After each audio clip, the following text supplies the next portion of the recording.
IAS के YouTube channel में आप सभी का स्वागत है।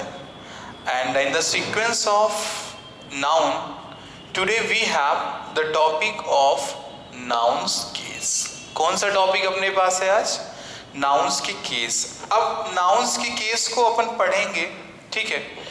और earlier we completed the topic, nouns के नंबर को हम लोगों ने कंप्लीट कर लिया है, फाइन। और हम लोगों ने जेंडर को भी कंप्लीट कर लिया है, क्लियर। आज हमारे पास क्या है टॉपिक? अपने पास है आज केस, ठीक है। तो नाउन्स के केस को अपने को पढ़ना है, फाइन।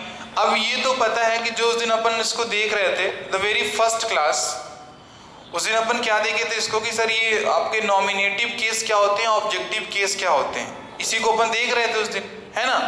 तो थोड़ा सा अब नाउन्स के केस में अपन क्या देखो देखते चलते हैं। नॉमिनेटिव केस क्या होता है सर? ठीक है।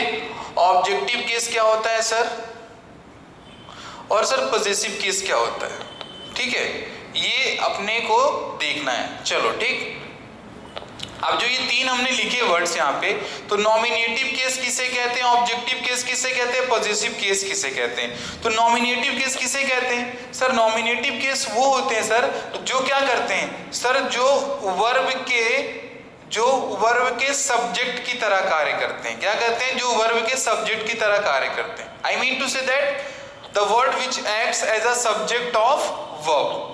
मतलब सर ऐसा शब्द जो वर्ब के सब्जेक्ट का कार्य करता है, वो अपना क्या कहलाता है? वो हमारा कहलाता है नॉमिनेटिव केस। अब एग्जांपल में इसके क्या बता, जो जितने भी अपने शब्द होते हैं ना, जितने भी हमारे जो सब्जेक्ट है, जो भी हमारे सब्जेक्ट है, वो सभी हमारे क्या होते हैं sir? Actually they are the nominative case. अब ये ऑब्जेक्टिव केस क्या होते हैं? तो ऑब्जेक्टिव केस वो होते हैं सर जो वर्ब के ऑब्जेक्ट की तरह कार्य करेंगे। यानी सेंटेंस में जो वर्ब की ऑब्जेक्ट की तरह एक्ट करता है, वो क्या कहलाता है? ऑब्जेक्टिव केस कहलाता है। क्या कहलाता है? वो ऑब्जेक्टिव केस कहलाता है। ये मेन इंपॉर्टेंट आता है अपना क्या? Possessive case. तो इस पॉजेसिव केस को अपने को थोड़ा सा समझना है, ठीक है। अब देखो यहाँ पे क्या है कि सब्जेक्ट ऑब्जेक्ट तो आप बहुत दिनों से पढ़ते चले आ रहे हो कि सर सब्जेक्ट क्या होते हैं सर और ऑब्जेक्ट क्या होते हैं। लेकिन आपको ये पता है क्या कि सर जो सब्जेक्ट होते हैं और ऑब्जेक्ट होते हैं, वो एक्चुअली होते किसके हैं? किसके रेफरेंस में आप बोलते हो कि सर ये सब्जेक्ट है? तो सर सब्जेक्ट है तो सर किसका subject? Question is this, if sir subject है, यदि सर सब्जेक्ट है तो किसका सब्जेक्ट, और सर यदि ऑब्जेक्ट है तो किसका ऑब्जेक्ट? क्वेश्चन ये होता है। अब अपन पढ़ रहे हैं इंग्लिश वहां पे, ठीक है, नाउन में पढ़ रहे हैं। अब यदि नाउन में हम लोग ये बेसिक्स को नहीं ग्रैब कर पाए, नहीं सीख पाए उसको वहां पे, तो फिर हम लोगों ने सीखा क्या? अब देखो याद रखना, जब कभी भी सब्जेक्ट और ऑब्जेक्ट की बात आपके पास आएगी, कोई पूछेगा सर किसका, तो आप क्या बताओगे? सर वर्ब का। किसका बताओगे? वर्ब का। क्योंकि जो सब्जेक्ट होगा वो भी वर्ब का होगा, और जो सर ऑब्जेक्ट होगा वो भी क्या होगा? वर्ब होगा। ऐसा नहीं होता sir it is a object of sentence, ठीक है, ऐसा जैसा हम बोलते हैं वहां पे, तो किसका होगा?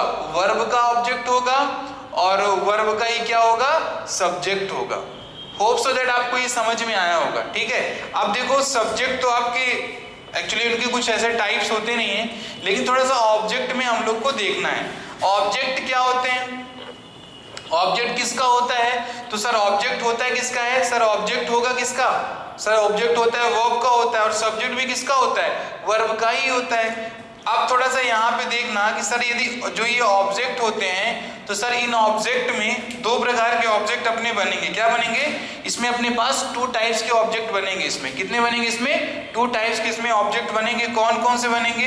एक बनेगा आपका डायरेक्ट ऑब्जेक्ट बनेगा, और दूसरा क्या बनता है? इनडायरेक्ट ऑब्जेक्ट बनता है। क्या बनता है? डायरेक्ट ऑब्जेक्ट और इनडायरेक्ट ऑब्जेक्ट बनता है। फॉर एग्जाम्पल मैं आपको बताना चाहूंगा, जैसे मैंने बोला आई गो टू स्कूल, यदि मैंने यहाँ पे लिख दिया आई गो टू स्कूल, क्लियर। और दूसरा मैं लिखता हूं ही गेव मी 20 रुपीज, ठीक है। ये आपका फर्स्ट का हो गया और ये आपका हुआ सेकंड। अब इन दोनों सेंटेंस में आप देख पा रहे होगे, ठीक है, ये इसमें ये तो हुआ आपका ऑब्जेक्ट, बोलो हुआ कि नहीं हुआ? ये आपका हुआ ऑब्जेक्ट, ठीक है। अब इसमें तो ये आपका ऑब्जेक्ट हो गया, तो ये कैसा ऑब्जेक्ट होगा आप बताइए सर? डायरेक्ट ऑब्जेक्ट होगा सर या इनडायरेक्ट ऑब्जेक्ट होगा? कैसा ऑब्जेक्ट होगा ये? ठीक है, तो ये अब आपको बताना है। अब यहाँ पे देखो दो ऑब्जेक्ट हैं, एक तो ऑब्जेक्ट ये हो गया और एक आपकी ऑब्जेक्ट आपको क्या हो गया, ये अब हो गया आपका रुपीस वाला हो गया वहां पे। तो दो ऑब्जेक्ट हैं, क्योंकि सर ये नाउन हो गया और सर ये क्या हो गया, प्रोनाउन हो गया। अब अपने पास दो ऑब्जेक्ट हो गए, तो ऑब्जेक्ट 1 और ऑब्जेक्ट 2, ध्यान देना कि आप किसे कहते हो सब्जेक्ट, जो आपका ऑब्जेक्ट होता है इनडायरेक्ट ऑब्जेक्ट किसे कहते हैं और डायरेक्ट ऑब्जेक्ट किसे कहते हैं। तो ध्यान देना, वो डायरेक्ट ऑब्जेक्ट उन सभी नाउन्स को हम कहते हैं जो नाउन हमारे क्या होते हैं, जो नाउन हमारे होते हैं कौन से, नॉन लिविंग। जो क्या होते हैं, नॉन लिविंग नाउन्स को हम क्या कहते हैं, डायरेक्ट ऑब्जेक्ट कहते हैं। क्या कहते हैं उसे अपन, उनको हम क्या कहते हैं, उनको हम डायरेक्ट ऑब्जेक्ट कहते हैं। क्या कहते हैं, डायरेक्ट ऑब्जेक्ट कहते हैं। और इनडायरेक्ट किसे कहेंगे सर, जितने भी हमारे लिविंग ऑब्जेक्ट्स होते हैं सर, जो हमारे लिविंग एंटिटीज होती हैं sir, actually those all entities will be called indirect object. तो होप से आपको ये समझ में आ गया होगा, आप इसको समझ भी पा रहे होगे वहां पे। अब कोई पूछे इसका एग्जाम्पल क्या होगा, तो आप बोल सकते हो, ठीक है, आप बोल सकते हो Rahul called me in the park, या Shweta called me in the school, my father called him in the home. ठीक है, तो अब जितने भी देख रहे हो आप वहां पे, तो उसमें दो दो ऑब्जेक्ट का यूज हो रहा है। तो इसमें आपको ये रेशनलाइज करना है, ये एनालिसिस लेना है आपको कि सर कौन सा डायरेक्ट होगा, कौन सा इनडायरेक्ट आपका ऑब्जेक्ट होगा। समझ में आया हो तो बोलो यस, लिखो कमेंट बॉक्स में कि सर यस सर समझ में आ गया है। ठीक है, तो डायरेक्ट ऑब्जेक्ट क्या है, इनडायरेक्ट ऑब्जेक्ट क्या है, आपको समझ में आ गया। ठीक है, और सब्जेक्ट सर, यदि सेंटेंस में सब्जेक्ट होता है तो सर सब्जेक्ट को किसका कहा जाएगा, तो सब्जेक्ट कहा जाएगा वर्ब का। ऑब्जेक्ट किसका कहा जाएगा सर, ऑब्जेक्ट कहा जाएगा किसका, वर्ब का ही ऑब्जेक्ट कहा जाएगा। ठीक है, समझ में आ गया होगा आपको।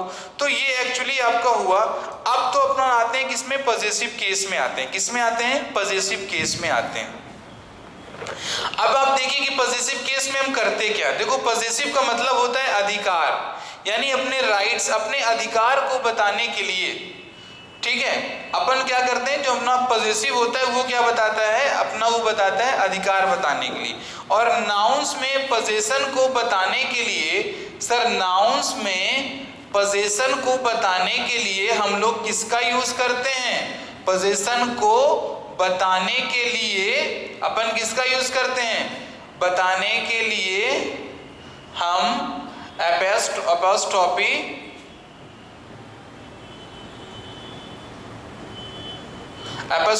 एस का यूज करते हैं। किसका यूज करते हैं, एपोस्ट्रोफी एस का यूज करते हैं। चलो वेरी गुड। अब मैं आपको जो चीजें बता रहा हूं उनको थोड़ा सा आप ध्यान से उसको लिख लेना कहीं पे, या इसका स्क्रीनशॉट लेके रख लेना। अदरवाइज क्या होता है कि एपोस्ट्रोफी के यूज में अपने को प्रॉब्लम जाता है। नाउन से क्वेश्चन क्या बनेंगे, देखो सिंगुलर प्लूरल तो आप बना ही ले जाओगे, जेंडर भी आप पहचान लोगे वहां पे। अब नाउन्स के सर जो आपके सब्जेक्ट ऑब्जेक्ट क्या होते हैं उसको आपको पता ही है। सर डायरेक्ट ऑब्जेक्ट क्या होते हैं और इनडायरेक्ट ऑब्जेक्ट क्या होते हैं, होप सो दैट आपको समझ में आ गया होगा। Question sir apostrophe which is very important, जो एपोस्ट्रोफी का यूज बहुत इंपॉर्टेंट है, दैट यू मस्ट नो, वो आप सभी को जानना चाहिए। एपोस्ट्रोफी का यूज आप सभी को जानना चाहिए। ठीक है, अब एपोस्ट्रोफी का यूज करने के लिए हम क्या करेंगे, सर एपोस्ट्रोफी का यूज कहां पे अपन करते हैं, सर कहां पर, सर कहां पर एपोस्ट्रोफी एस का यूज होता है। ठीक है, एपोस्ट्रोफी एस का यूज कहां पर होता है। ठीक है, अब चलिए तो इसको हम लोग लिखते हैं। तो सबसे पहले लिखेंगे हम लोग स्पेस एंड टाइम के रिस्पेक्ट में। दूसरा हम लोग क्या लिखेंगे सर, लिविंग के साथ होता है। तीसरा किसके साथ लिखेंगे हम लोग, जो अपने कुछ डिग्निफाइड आइडेंटिटीज होती हैं, या ऑब्जेक्ट्स जो होते हैं अपने कुछ डिग्निफाइड ऑब्जेक्ट के साथ। ठीक है, space and time living being के साथ और डिग्निफाइड जो आपके ऑब्जेक्ट्स होते हैं, और कुछ वो फ्रेजेस होते हैं जो फ्रेज में आपके लगे होते हैं, वहां पे हम लोग एपोस्ट्रोफी का यूज करते हैं। ठीक है, चलो ठीक, समझ में आया। अब देखो स्पेस एंड टाइम, लिविंग और ये डिग्निफाइड, इधर मैं लिख के क्लियर कर देता हूं, ध्यान देना। यदि इस चीज को आप याद रखना, यदि नाउन प्लूरल है, यदि नाउन प्लूरल है तो एपोस्ट्रोफी एस का यूज नहीं होता है, ओनली यानी केवल एपोस्ट्रोफी के सिंबल का यूज करते हैं। ठीक, अब देखो स्पेस टाइम लिविंग एंटिटीज और जो आपके डिग्निफाइड ऑब्जेक्ट्स होते हैं उनके साथ अपन यूज करते हैं वहां पे। ठीक है, उनके साथ हम लोग यूज करेंगे। आप बताओ अब ये क्या होते हैं आपके space and time, space and time क्या होते हैं, लिविंग क्या होते हैं और डिग्निफाइड ऑब्जेक्ट क्या होते हैं। अब देखो स्पेस का मतलब क्या समझ आ रहा है आपको, स्पेस का मीनिंग समझ में क्या आ रहा है आपको, तो स्पेस से आपको क्लियर होगा कि सर जब किसी चीज का स्थान बताने के लिए, क्या बताने के लिए, स्थान बताने के लिए, तो भी सर हम क्या करते हैं, यूज करते हैं। अब इसको एक एक को हम लोग चलो देख लेते हैं। स्पेस एंड टाइम सबसे पहले अपन देखते हैं। ठीक है, स्पेस एंड टाइम का यूज अपन कैसे करते हैं। अब देखो यहाँ पर बहुत ही इसको इजी वर्ड्स में आप देखना, सर स्पेस मतलब क्या कि सर प्लेस को बताने के लिए, ठीक है, और जो वहां पे एम्प्टी प्लेस है उसे बताने के लिए। चलो ठीक, अब यहाँ पे टाइम लिखा है तो टाइम से आपको कंफ्यूज नहीं होना है। Sir it can be month हो सकता है, सर ईयर भी हो सकता है, सर वीक भी हो सकता है, सर डे भी हो सकता है, सर आवर्स भी हो सकते हैं आपके, ठीक है, सर मिनट भी हो सकते हैं और सर सेकंड भी हो सकते हैं। ठीक है, तो ये टाइम हुआ। तो मतलब कहने का मीनिंग क्या, आप इसको कैसे इसको रिमेंबर रखोगे आप उसको वहां पे, that how you just going to keep this concept in your mind. आपको क्या करना है सर, स्पेस और टाइम क्या याद रखना है आपको, स्पेस और टाइम याद रखना है। अब स्पेस में क्या कि सर एम्प्टी प्लेस को बताने के लिए सर, या किसी का प्लेस बता रहे हो वहां पे, ऐसा नाउन जिसका आप प्लेस बता रहे हो तो वो हमारा आएगा स्पेस में। और टाइम के लिए मैंने आपको बता ही दिया, मंथ ईयर वीक हो गया आपका, डे हो गया, ठीक है, ये डे हो गया, ये आपका आवर हो गया, ये मिनट हो गया, ये सेकंड हो गया। इन सभी के साथ हम क्या करते हैं, एपोस्ट्रोफी एस का यूज करते हैं। जैसे मैं बोलूं यहां पे मैंने लिख दिया 2 months, बोलो सही है कि गलत, ये सही है कि गलत लिखा हुआ है, सर ये गलत लिखा हुआ है क्योंकि यहाँ पे 2 लिखा हुआ है तो यहाँ पे क्या होगा, MONTHS होगा, तो ये सही होगा। अब जब लास्ट में एस यानी मतलब देखो नाउन प्लूरल है कि नहीं, नाउन जब प्लूरल, तो मैंने पहले ही बताया था कि प्लूरल नाउन के साथ एपोस्ट्रोफी एस का यूज नहीं होगा। तो यहाँ पे हम लोग इसको कैसे बनाएंगे, केवल एपोस्ट्रोफी का ऐसे सिंबल को लगा देंगे वहां पे। अब चलो एक एक करके इनका मैं एग्जांपल आपको बताता हूँ, थोड़ा चीजें आपको क्लियर हो जाएंगे। ठीक है, चलिए अभी मैं आपको समझाता भी चलता हूँ इसको वहां पे, लेकिन just keep the one concept in your mind कि सर यदि नाउन प्लूरल है तो सर एपोस्ट्रोफी एस का यूज नहीं होगा, ओनली एपोस्ट्रोफी के सिंगल सिंबल का यूज करेंगे। जो कि सिंबल कैसे होता है, ये इस प्रकार से कुछ ये सिंबल होता है, that we must use with the plural type of noun. Plural प्रकार के जो नाउन होते हैं उनके साथ सर एपोस्ट्रोफी का यूज ना करके केवल एपोस्ट्रोफी के साइन का यूज किया जाता है। ठीक है, समझ में आया होगा वहां पे। अब चलो मैं कुछ चीजें लिख रहा हूं यहाँ पे, इसको थोड़ा सा देखना। अब जैसे मैं आपसे बोल दिया, यहाँ पे मैंने लिख दिया अर्थ, अब अर्थ मैंने बोल दिया अर्थ प्लेस। चलो अब देखो ये अर्थ प्लेस हुआ, अब यहाँ पे अपने को बताना है, अधिकार बताना है वहां पे, तो ये क्या हो गया, अर्थ प्लेस हो गया तुम्हारा वहां पे। यहाँ पे नहीं लगेगा, ध्यान देना, यहाँ पे नहीं लगेगा, वहां पे यहाँ पर लगेगा आपका ये अर्थ प्लेस की जगह पे वहां पे। ठीक है, अब जैसे मैंने बोल दिया होम्स या मैंने हाउस होम लो, ठीक है, ये मैंने लिख दिया होम्स टेरिस, ये हो गया आपका होम्स टेरिस। तो जो इस प्रकार के जो स्थान को आप बता रहे हो ना, तो एक्चुअली ये आते हैं आपके स्पेस की कैटेगरी में। ठीक है, एग्जांपल्स के आप इसको देख लेना वहां पर। अब हम लोग थोड़ा सा आते हैं क्या सर, जो टाइम वाला वर्ड था, तो सर टाइम वाले वर्ड को आप कैसे बताओगे। जैसे सपोज दैट मैंने बोल दिया 1 आवर्स मैच, ठीक है, समझ में आया होगा। ये देखो यहाँ पे ये लगा है एपेस्ट्रॉफी एस, ये यहाँ पे लगा हुआ है इतना एपेस्ट्रॉफी एस लगा हुआ है, ठीक है। अब यदि वहीं पे मैं लिख देता 2 आवर्स, तो क्या यहाँ पर भी आप एपेस्ट्रॉफी एस लगाते? यहाँ पर क्या आप इसको ऐसे लिखते? नहीं सर, ये गलत कहा जाता। क्या होता आपका? ये गलत कहा जाता। This will be called incorrect यदि आप इसको इस फॉर्मेट में लिखते। तो सर इसका सही फॉर्मेट क्या होगा? इसका सही फॉर्मेट होगा 2 आवर्स, ऐसे लिख दोगे आप इसको। वहां पर ये एपेस्ट्रॉफी का केवल साइन लगाना है, एस का यूज नहीं करना है, इस चीज को आप ध्यान देना। ऐसे जैसे यदि सपोज दैट मंथ लिखा हुआ है तो मंथ के साथ तो आप एपेस्ट्रॉफी एस लगा दोगे, बट वही यदि सेम प्लेस में यदि मैं बोलूं कि इसको रिप्लेस मंथ से किया जा रहा है तो आप एपेस्ट्रॉफी एस का यूज ना करें। क्यों नहीं करें? क्योंकि मैंने आपको बताया था कि प्लूरल नाउन के साथ कभी भी एपेस्ट्रॉफी एस का यूज नहीं किया जाता है। तो सही क्या होगा सर? केवल ये वाला साइन सही होगा, जबकि ऊपर वाला आपका ये सही है। अब डिग्निफाइड ऑब्जेक्ट्स क्या होते हैं? वैसे आप देख लेना, आवर्स हो गए, मिनट हो गए, सेकेंड्स हो गए, ठीक है ना, ईयर्स हो गए, आपके डेज हो गए।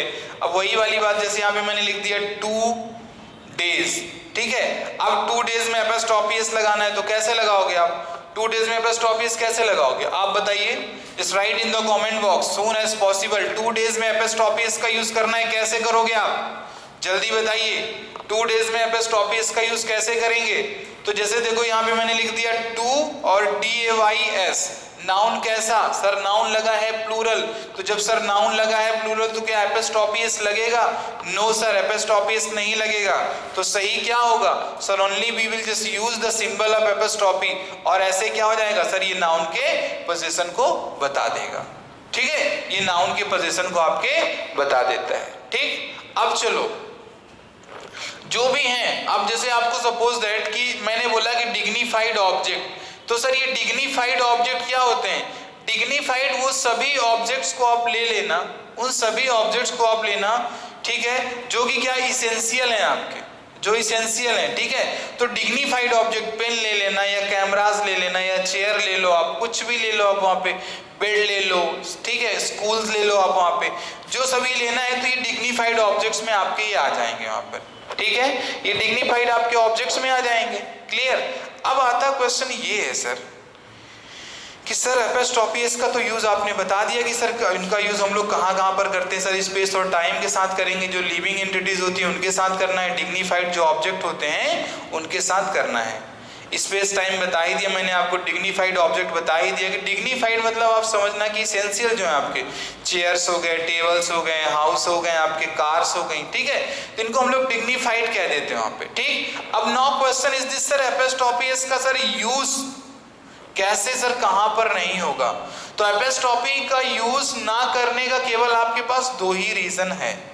एपेस्ट्रॉफी का एक तो यूज नहीं होगा किसके साथ? यदि सर नाउन है प्लूरल तो सर एपेस्ट्रॉफी एस का यूज गलत होगा। वहीं एट द सेम प्लेस यदि लास्ट में आ रहा है हिसिंग साउंड, ठीक है ना, कौन सा साउंड आ रहा है? हिसिंग साउंड आ रहा है। अब ये हिसिंग साउंड मतलब क्या सर? यदि सा का प्रोनाउंसिएशन भी लास्ट में आ रहा है तो क्या करना है आपको? एपेस्ट्रॉफी एस का यूज नहीं करना है। जैसे मैंने यदि लिख दिया HOUSE हाउस, हाउस लिखा हुआ है, अब क्या इसमें ऐसे लगा दोगे आप? नहीं सर, ये गलत हो जाएगा। तो क्या होगा ये? इसको आप ऐसे लिखोगे हाउस और यहाँ पे आप ऐसे एपेस्ट्रॉफी का सिंबल लगा दोगे। बट होम में लग जाता है। क्यों लग जाता है? क्योंकि सर इसमें हिसिंग साउंड नहीं आ रहा, तो इसको हम लोग ऐसे होम्स कर देते हैं, ठीक है। लेकिन सर हाउस में नहीं करोगे आप वहां पर। अब जैसे ध्यान देना, यदि मैं लिखता हूं राकेश, देखो राम में तो लग जाएगा, ऐसे आप लिख दोगे राम्स हाउस, ठीक है, लेकिन राकेश में नहीं लगेगा। क्यों नहीं लगेगा सर? क्योंकि लास्ट में हिसिंग साउंड सर यानी सा का साउंड आ रहा है। तो क्या करोगे आप? केवल ऐसे एपेस्ट्रॉफी का सिंबल लगा दोगे, बात आपका काम वही करेगा। तो कहाँ पे नहीं करना है सर? यदि नाउन प्लूरल हो तो नहीं करना है, और सर यदि क्या हो वहां पे यदि हिसिंग साउंड आ रहा है सर तो भी एपेस्ट्रॉफी एस का यूज नहीं करना है। ठीक है, एपोस्ट्रोफी एस का यूज वहां पर नहीं करना है। और जो मैंने आपको ये बताया, डिग्निफाइड ऑब्जेक्ट्स बताए, लिविंग एंटिटीज बताई मैंने आपको, स्पेस और टाइम बताया, ठीक है ना, और कुछ फ्रेजेस में भी लग जाता है, एक्सेप्ट दैट ये कहीं पर भी नहीं लगेगा, उसके अलावा ये कहीं पर भी नहीं लगने वाला है, इसको आप बहुत क्लियर कर लो। एक चीज और ध्यान देना, आप लोगों ने क्या पढ़ा है कि सर इंडेफिनिट प्रोनाउंस क्या होते हैं? सर इंडेफिनिट प्रोनाउन किसे कहते हैं? सर इंडेफिनिट प्रोनाउन किसे कहते हैं? सर ऐसे प्रोनाउन सर जो डेफिनिट ना हो, क्या हो, वही होते हैं हमारे इंडेफिनिट होते हैं। अब इंडेफिनिट मतलब क्या? अब इंडेफिनिट मतलब देखो, जैसे मैं लिख रहा हूं यहाँ पे, कुछ हो गया, एनी हो गया, नो हो गया, और क्या हो गया, ये सम हो गया, ठीक है, और ये हो गया आपका एवरी हो गया, ठीक। अब देखो ये चार हैं, इन चार से क्या क्या बनेंगे आप इसमें देख सकते हो, एनी बॉडी बन सकता है, एनी वन बन सकता है, एनी थिंग बन सकता है, एनी मोर बन सकता है, ठीक है, क्लियर। ये आप कैसे बन रहे हैं वहां पे, तो जब ध्यान देना, ऐसे नो बडी बन जाएगा, नो वन बन जाएगा, नथिंग बन जाएगा, नो मोर बन जाएगा, समबडी बन जाएगा, समवन बन जाएगा, समथिंग बन जाएगा, सम मोर बन जाएगा, एवरीबडी, एवरीवन, एवरीथिंग और एवरी मोर हो जाएगा। फिर एक आपका होता है ऐसे नो वन हो जाएगा, नथिंग हो जाएगा, ठीक है, एनी हो जाएगा। इस टाइप के जो आपके होते हैं, मतलब sir word starting with any, no, some, every, any, no, some, every, इनके साथ भी सर एपोस्ट्रोफी का यूज किया जाता है, इनके साथ भी एपोस्ट्रोफी का यूज किया जाता है। बट लेकिन एक रीजन है ना यूज करने का, ध्यान देना, कि जितने भी, जैसे मैं बोल दूं यहां पे, मैंने बोल दिया एनी थिंग्स प्राइस, ठीक है, तो सर अभी तो सही लिखा हुआ यहाँ पे। अब यहीं पे यदि सेंटेंस को मैं लिख देता एनी थिंग्स और यहां पे मैं लिख देता एल्स, तो अब सर ये गलत हो जाता। क्यों गलत हो जाता? क्योंकि आपको ये मैं बताना चाह रहा हूं, जब कभी भी इंडेफिनिट प्रोनाउन के बाद, जब कभी भी इंडेफिनिट प्रोनाउन के बाद सेंटेंस में एल्स दिया होता है, एक वर्ड है एल्स, एल्स यानी ELSE, जब कभी भी इंडेफिनिट प्रोनाउन के बाद में और indefinite pronoun is followed by else, यदि एल्स दिया गया है इंडेफिनिट के बाद, तो एपोस्ट्रोफी एस का यूज यहां पर नहीं होगा, उस केस में एल्स के साथ होता है। किसके साथ होता है? एल्स के साथ होगा एपोस्ट्रोफी का यूज। इस चीज को आप थोड़ा सा क्लियर रखना, ठीक है। एनीबॉडी, एनीवन, यदि सब कुछ, आप देखो इंडेफिनिट प्रोनाउन यदि आपके पास है तो आप वहां पे एपोस्ट्रोफी का यूज कर दो, but one thing just keep in your mind कि सर यदि एल्स नाम का वर्ड आ गया है इनके बाद, तो उस केस में क्या होगा सर, ये एनी वन के साथ एपोस्ट्रोफी नहीं लगेगा, गलत कहा जाएगा। किसके साथ लगेगा सर? इस एल्स के साथ लग जाएगा। बोलो समझ में आया कि नहीं? थोड़ा सा मैं इस चीज को मानता हूं and I respect you too all that कि सर कि नाउन का सर जो ये एपोस्ट्रोफी वाला केस है ना, it is sir little critical, थोड़ा सा कठिन जरूर लगता है आपको, लेकिन ट्रस्ट मी आउट दैट कि क्वेश्चन इसी टाइप से बनेंगे आपके एग्जाम में। नाउन की डेफिनेशन कोई नहीं पूछेगा, no one will ask you the definition of noun, then you must know that sir कि क्या होता है सर एपोस्ट्रोफी। नाउन से एक बहुत मेजर पार्ट होता है सर एपोस्ट्रोफी एस का यूज। तो एपोस्ट्रोफी एस का यूज हमने क्या क्या बताया आपको, which you have to just keep in your mind. पहला सर तो इसका यूज कहां पर होता है, ठीक है ना, और कहां पर यूज नहीं होता है, नो यूज, ठीक है। और बस दो चीजें आपको देखनी है, यूज कहां पर होता है, नो यूज कहां पे होता है। सर नो यूज कहां पर होगा? केवल सर दो, यदि नाउन प्लूरल है और हिसिंग साउंड उसमें दिया गया है, दो ही कंडीशन बनती हैं। यूज कहां कहां पे होता है सर? यूज तो होता है सर वो डिग्निफाइड ऑब्जेक्ट के साथ होता है, लिविंग के साथ होता है, स्पेस और टाइम के साथ होता है, ठीक। अब नो यूज, ठीक है, everybody, somebody, no one, everything, no one, anyone, ठीक है, समवन, समबडी, इन सभी के साथ भी एपोस्ट्रोफी एस का यूज होता है। लेकिन इंडेफिनिट प्रोनाउन के बाद यदि एल्स दिया गया है तो फिर उस केस में इंडेफिनिट प्रोनाउन के साथ एपोस्ट्रोफी एस का यूज नहीं होता है, जबकि किसके साथ होगा सर, एल्स के साथ यूज होता है। बताना समझ में आया कि नहीं, बोलो कि समझ में आया या नहीं। नहीं समझ में आया तो बताओ समझ में आया कि नहीं। अब देखो यहां से क्या होता है, जो आपकी क्लास ऑफ द डे है, this class completes your noun chapter. ये क्लास क्या करती है, आपके नाउन के चैप्टर को कंप्लीट करती है, ठीक है। अब हमारे पास कुछ ऐसे वर्ड्स हैं, कुछ ऐसे नाउन्स हमारे पास हैं। We have a few nouns, ठीक है, हमारे पास कुछ ऐसे नाउन हैं जो एक्चुअली प्लूरल तो होते हैं, प्लूरल होते हैं, लेकिन लिखे सिंगुलर में होते हैं, लेकिन लिखे सिंगुलर होते हैं। अब कुछ नाउन क्या होता है सर, सिंगुलर होते हैं लेकिन लिखे क्या होते हैं, प्लूरल लिखे होते हैं, ठीक है। इन दो चीजों को मुझे आपको बताना है, तो वो मैं कल वर्ड्स आपको सभी लिखा दूंगा कि सर कौन से वर्ड सिंगुलर होते हैं और कौन से वर्ड सर प्लूरल दिखते हैं लेकिन सर प्लूरल होते नहीं हैं, सर सिंगुलर दिखते हैं लेकिन सिंगुलर होते नहीं हैं। फिर क्या होता है, कुछ चीजें होती हैं कि सर जहाँ पे हमको अननेसेसरी, जैसे यहाँ पे सपोज दैट एयर लिखा हुआ है, क्या लिखा है, एयर लिखा है।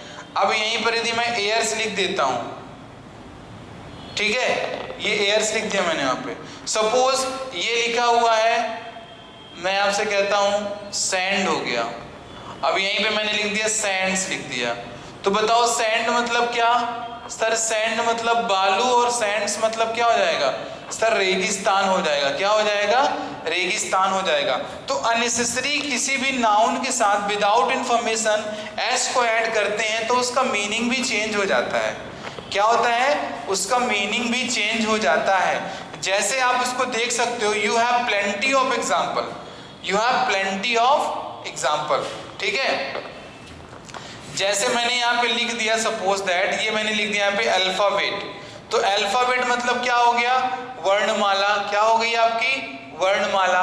लेकिन यहीं पे यदि मैं आप लिख देता हूँ, मैं अल्फाबेट्स में लिख देता हूँ, क्या लिखता हूँ मैं, अल्फाबेट्स, तो इस अल्फाबेट्स का मतलब क्या हो जाएगा सर, इस अल्फाबेट्स का मतलब हो जाएगा भाषाएं। लेकिन अपन पढ़ते क्या है कि सर अल्फाबेट का कभी भी प्लूरल नहीं बनता, ऑब्वियस नहीं बनता, ये इसका प्लूरल नहीं है सर, ये एक अलग वर्ड ही है सर, और ये भी एक अलग वर्ड है, ठीक है।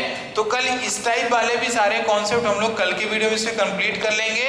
एंड टिल दैट टाइम आप एपोस्ट्रोफी एस की प्रैक्टिस को कर लो, ठीक है। होप सो दैट आपको आज की लिंक में एपोस्ट्रोफी एस से रिलेटेड कुछ आपको प्रैक्टिस क्वेश्चंस मिलेंगे। So that set of practice you must download and just try to just rewrite the correct sentence. Fine, this is your duty because I just completed my duty or I just taught you the completely apostrophe s uses, ठीक है। So now this is your term that you must complete, clear? So thank you class and have a cheerful day. इसको आप सभी इसको complete कर लेना, okay class, thank you.